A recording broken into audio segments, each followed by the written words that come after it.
Si ce genre de vidéo vous a plu, n'hésitez pas à la liker, la partager, à commenter dans l'espace commentaire et à me suivre dans mes différents réseaux.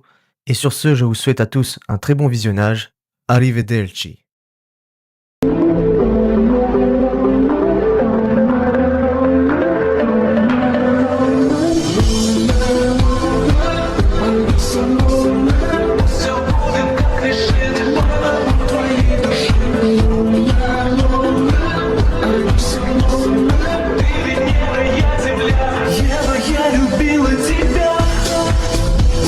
Dio Brando compte parmi les antagonistes les plus emblématiques de la culture manga et shonen. Ennemi principal de JoJo Bizarre Adventure, il domine les arcs Phantom Blood et Stardust Crusaders, tout en continuant d'influencer l'histoire de manière indirecte, voire post-mortem dans Stone Ocean. Il apparaît dès le premier chapitre du manga ainsi que dans ses adaptations animées, l'épisode 1 produit par David Productions et les OAV du studio APPP. Né dans les bas-fonds de Londres durant l'époque victorienne, Dio est le fils du sinistre Dario Brando et d'une mère bienveillante dont le nom reste inconnu. Son père, alcoolique, violent et profondément immoral, n'hésitait pas à voler les morts, exploiter les naïfs et forcer son épouse à travailler. Il battait sa femme et son fils pour des broutilles jusqu'à causer la mort de sa compagne. Cette rancœur, Dio la portera toute sa vie au point d'empoisonner Dario en lui faisant croire qu'il souffrait d'une simple maladie, attendant patiemment sa disparition. Dio méprisait son père pour sa cruauté et son absence totale d'honneur. Un dégoût renforcé lorsque Dario lui ordonna de vendre la robe de sa mère pour acheter de l'alcool. Horrifié, Dio le renia intérieurement, allant même cracher sur sa tombe avant d'être recueilli par George Joestar. J'accepte l'héritage que tu me laisses. Je pourrais aussi bien vivre par moi-même, mais toute opportunité est bonne à saisir. Alors je vais tirer parti de ce Joestar et me frayer une place au sommet. Tu as été le pire des pères, un ignoble escroc qui n'a causé que des tracas à ma mère et l'a laissé mourir. Devenir l'homme le plus riche qui soit? Oh, mais j'y compte bien.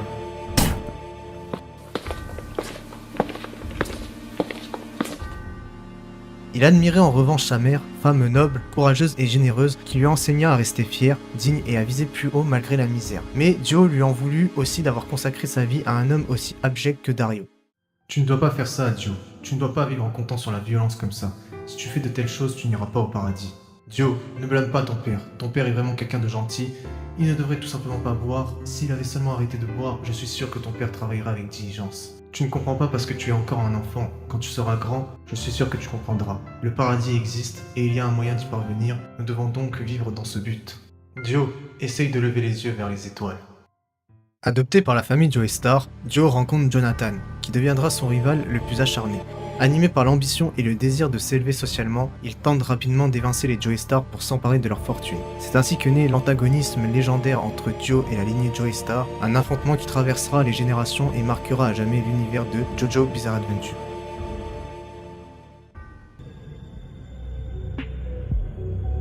Toujours le même rêve. J'ai encore eu la sensation d'être observé pendant mon sommeil. C'est sûrement ta descendance, Jonathan Joestar. Ton corps leur envoie un signal psychique ou spirituel quelconque après toutes ces années de silence. À quoi bon, Jonathan?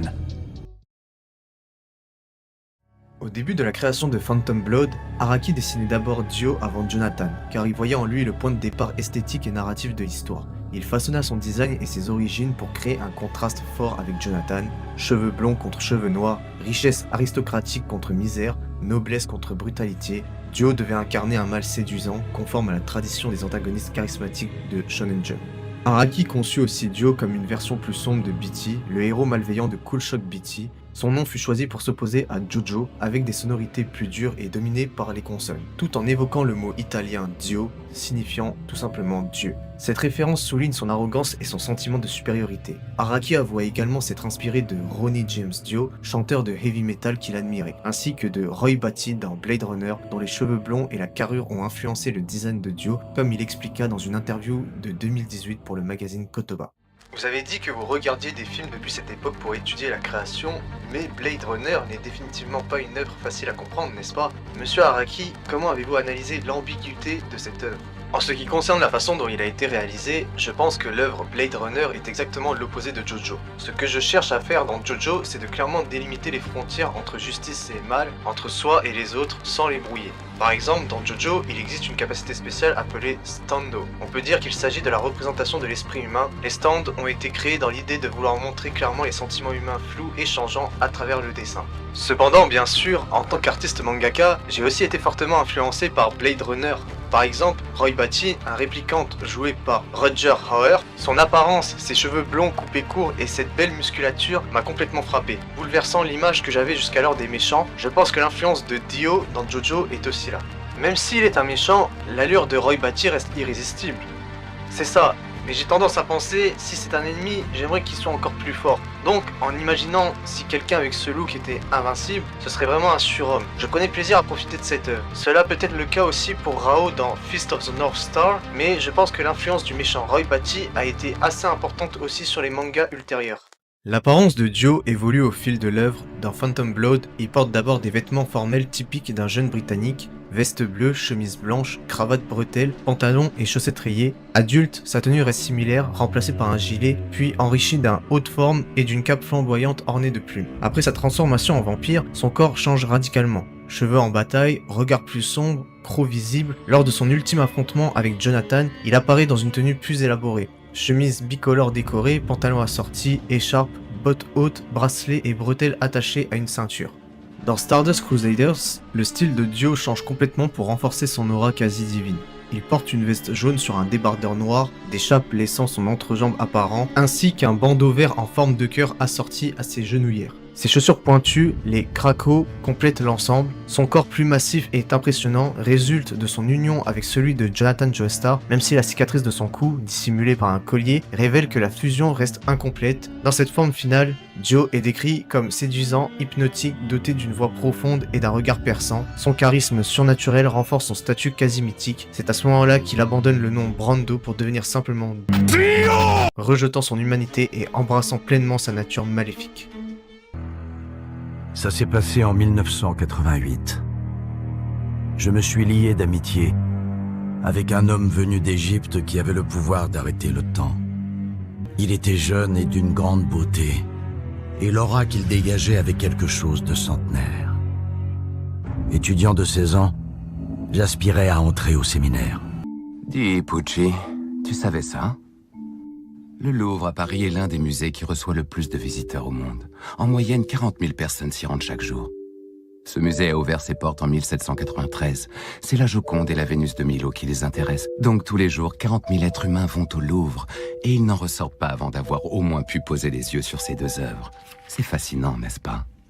Ce que je trouve fascinant, c'est le fait que des peintres et sculpteurs talentueux soient capables de matérialiser leur âme en quelque chose que l'on puisse voir. Comme s'il s'agissait de stands pouvant voyager par-delà le temps. N'es-tu pas d'accord? C'est une réflexion intéressante. Qu'est-ce que ça voudrait dire, d'après toi? Que Léonard de Vinci et Alexandros d'Antioche seraient des manieurs de stand? Oui, et je ne parle pas que d'eux, mais de toi également.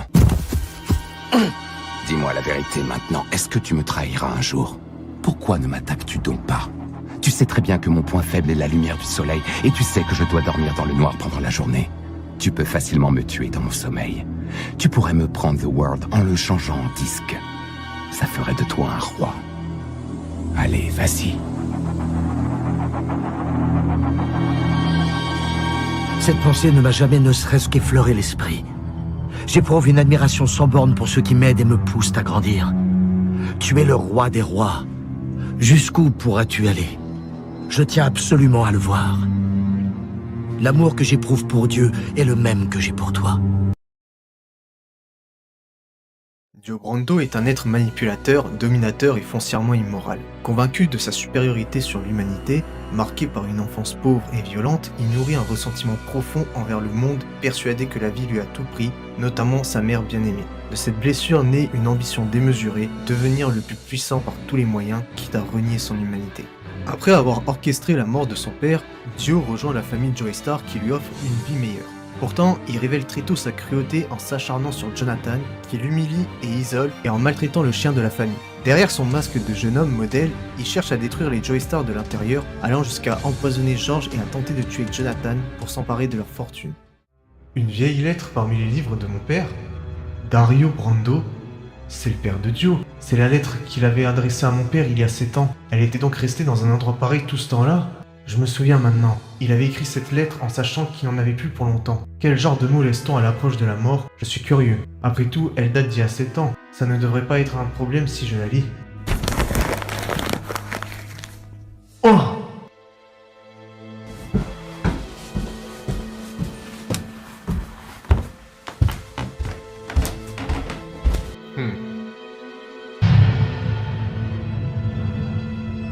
Dio, que viens-tu de faire avec ce médicament?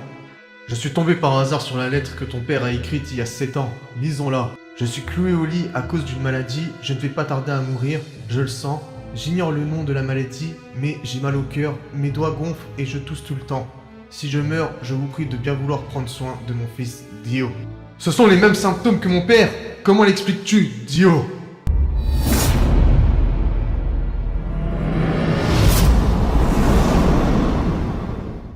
Acculé par ses crimes, Dio embrasse finalement le mal absolu, utilise le masque de pierre et devient un vampire.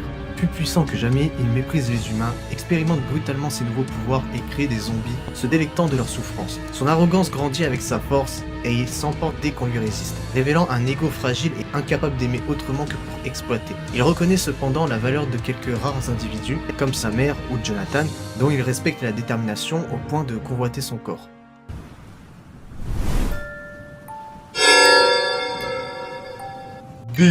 Dio! Jojo, regarde le triste état dans lequel je suis. C'est sciemment que je me présente à toi. Pourquoi ai-je décidé de me montrer ainsi? Eh bien, Jojo, c'est parce que désormais, je te respecte. Toi que je considérais comme un adversaire si négligeable, je respecte ton courage, ta force d'âme, ta puissance, j'en suis maintenant conscient. Jojo, sans toi, je n'aurais jamais acquis la puissance du masque de pierre. Mais c'est aussi parce que tu existes que le monde ne m'appartient pas encore. Et si Dieu existe, s'il manipule le destin, il n'est sans doute pas de relation mieux agencée que la nôtre. Nous deux en ce monde ne faisons qu'un en d'autres termes. J'obtiendrai le corps du seul être humain que je respecte sur cette terre pour vivre une splendide éternité. Telle est ma destinée. Tu ne souffriras pas, il s'agit bien là du dernier hommage à rendre à son rival. Deviens mon corps et vis à travers moi. Jojo! Elrina! Un siècle plus tard, Dio revient inchangé dans son essence, mais plus calme et réfléchi. Guidé par Enya, il obtient son stand, The World, qui lui permet d'arrêter le temps. Il rassemble alors une organisation de manières de stand qu'il manipule pour atteindre ses objectifs, tout en débattant de ses visions du pouvoir et du destin. S'il ne sous-estime plus les Joestar, il continue de tourner en dérision les efforts de ses adversaires, convaincu de l'invincibilité de son stand. The World!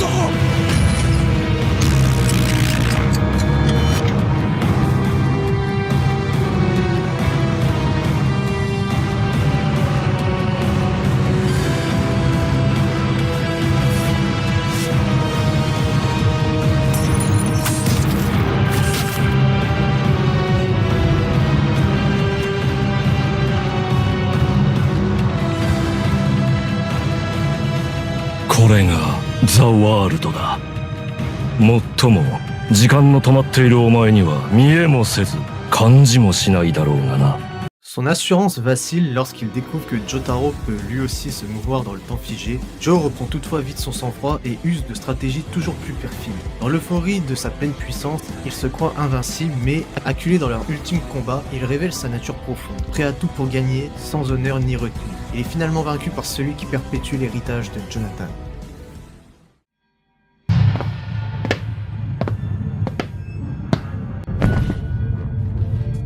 Polnareff, tu t'es déjà demandé pourquoi les humains vivaient. Tous les êtres humains vivent pour triompher de leur angoisse et de leur peur, et obtenir ainsi la paix de l'âme. Quand ils recherchent la célébrité, le pouvoir ou l'argent, c'est pour se rassurer. Quand ils se marient ou se font des amis, c'est aussi pour se rassurer. Quand ils disent œuvrer pour autrui ou pour l'amour ou pour la paix, c'est uniquement pour se rassurer eux-mêmes. C'est la quête de la paix de l'âme qui motive l'être humain. Et j'en reviens à toi. Que peux-tu avoir à craindre en te mettant à mon service ? Il te suffirait de me servir pour obtenir tout le reste, la paix de l'âme. N'est-il pas plus inquiétant de me défier au péril de ta vie, comme tu le fais en ce moment?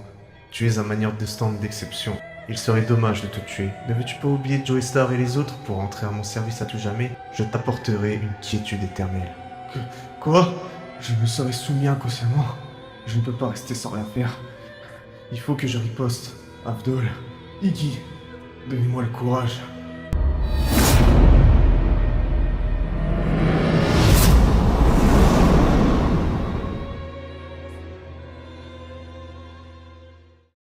Guidé par un destin monumental et enveloppé d'une gravité presque céleste, Dio Brando marque l'univers de JoJo's Bizarre Adventure d'une empreinte indélébile. Son influence traverse les générations, touchant de manière directe ou indirecte des figures à travers les époques. Sa présence et son nom transcendent le temps, tout comme il a transcendé sa propre mortalité pour embrasser l'immortalité. Jojo, je regrette tellement la vie que j'ai menée jusqu'à aujourd'hui. Mon ambition stupide venait de la pauvreté dans laquelle j'ai grandi. Mais comment ai-je pu être aussi bête au point de vouloir empoisonner le bienfaiteur qui m'a élevé afin de m'emparer de sa fortune? Voici la preuve de ma bonne foi. Si je suis revenu ici, c'est pour me rendre à la police. J'aurais très bien pu fuir à l'étranger ou partout où je voulais, mais je tenais à expier mon crime. C'est vrai, il a raison. Ne soyez pas dupe, monsieur Joestar, ce sont là les mots d'une vipère. À voir ta tête, tu aimerais visiblement savoir qui diable je suis. Je me présente, Speedwagon, l'homme qui adore se mêler de ceux qui ne le regardent pas. Je viens tout droit du ghetto pour épauler monsieur Joestar. Joestar, ta niaiserie est touchante, mais je vais t'apprendre un truc. J'ai vécu toute ma vie à Hogwarts Street, et crois-moi, j'en ai vu des malfaiteurs. Je sais donc distinguer les bons des mauvais rien que par leur odeur. Ce mec empeste encore plus que du vomi. Je n'ai jamais croisé quelqu'un de si nauséabond que lui. Il ose prétendre que la pauvreté l'a rendu mauvais. N'importe quoi. C'est le mal incarné depuis sa naissance. Monsieur Joestar, donnez-le aux flics vite fait bien fait. Dio, cet asiatique nous a confirmé t'avoir vendu le poison. J'ai tout entendu, Dio. Bien des regrets me rongent. Ton père m'avait sauvé la vie. Je pensais avoir su placer en toi autant d'affection et d'espoir que mon propre fils. Je vais me reposer dans ma chambre. Je refuse de voir l'un de mes fils se faire passer les menottes. Cet homme ne se laissera pas arrêter. Je le sais parce que je l'avais prédit. Non seulement avec ses 3 grains de beauté sur son oreille, mais aussi par la forme de son visage. Il est né sous une bonne étoile. Jojo, les facultés humaines ont bien des limites. Durant ma courte existence, j'aurai appris une chose. Peu importe la ruse et l'ingéniosité qu'un homme déploiera, il sera toujours limité à moins qu'il ne s'affranchisse des limites du genre humain. J'abandonne mon humanité, Jojo! Je vais aller au-delà du genre humain! Et ton sang va m'y aider, Jojo!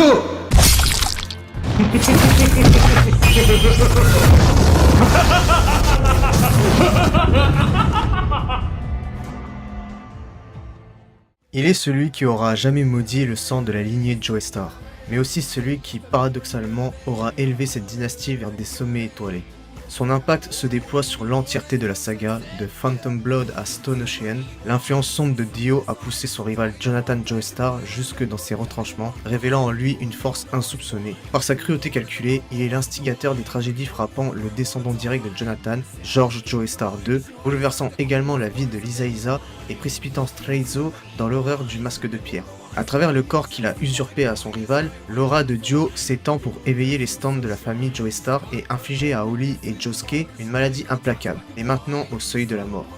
Par ses actes monstrueux, il réduit le père de Keisho et Okuyasu en une créature difforme et immortelle, prisonnière du bourgeon de chair implanté dans son cerveau, scellant à jamais le destin de la famille Nijimura. Son charisme et son autorité l'ont conduit à contraindre plusieurs femmes à ses désirs, semant derrière lui une descendance illégitime, reflet silencieux de sa perversité et de sa corruption morale. Ce legs de domination et de conviction servira plus tard de guide au père Enrico Pucci, dont la pensée sera façonnée par les paroles et les actes de Dio. Inspiré par sa vision, Pucci s'engagera dans son projet de bonheur absolu, entraînant l'univers de JoJo Bizarre Adventure vers sa singularité ultime.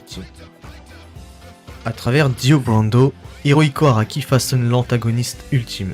Force irrésistible, intelligence machiavélique et ambition dévorante, Dio n'est pas seulement l'adversaire des héros, il est l'ombre qui traverse les générations, le souffle du destin qui élève certains et maudit d'autres, marquant à jamais le cours des vies. En miroir de Jonathan Joestar, dont la noblesse semble gravée dans l'inné, Dio révèle combien l'acquis, l'éducation, l'expérience, le désir de puissance peut modeler un être jusqu'à dépasser ses limites naturelles, pour le meilleur comme pour le pire. Par lui, Araki explore les extrêmes de l'âme humaine, la soif de pouvoir et la corruption, mais aussi la résilience, le courage et l'héroïsme qui naissent dans l'adversité. Dio devient ainsi plus qu'un simple méchant, figure intemporelle de l'influence et de la domination. Il incarne le désir de transcender la mortalité et le conflit éternel entre grandeur et décadence qui hante l'univers de JoJo Bizarre Adventure.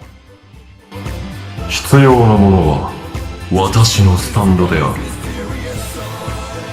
必要なものは信頼できる友である。必要なものは極罪を犯した36名以上の魂である。必要なものは14の言葉である。必要なものは勇気である。朽ちていく私のスタンドは36の罪人の魂を集めて吸収。そこから新しいものを生み出すであろう。最後に必要なものは場所である。北緯28度24分、西経80度36分へ行き、次の新月の時を待て。それが天国の時であろう。